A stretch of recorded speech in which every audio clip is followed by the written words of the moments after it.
కారుణ్య బేతెస్త మందిర్ కోనేరుపేట వారు నిర్వహించు mega Christmas. తేదీ December 8వ తేదీ అనగా ఆదివారం సాయంత్రం 6 గంటలకు.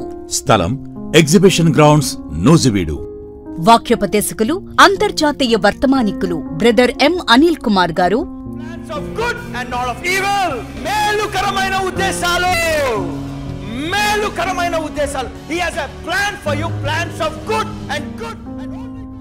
సువార్త గాయకులు సూర్యప్రకాష్ గారు. సభాధ్యక్షులు పాస్టర్ టి ప్రభాకర్ గారు. Music Chintu keys and team.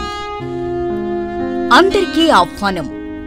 ప్రేమతో ఆహ్వానించువారు పాస్టర్ టి జ్యోతివర ప్రసాద్ గారు మరియు సంఘ సభ్యులు.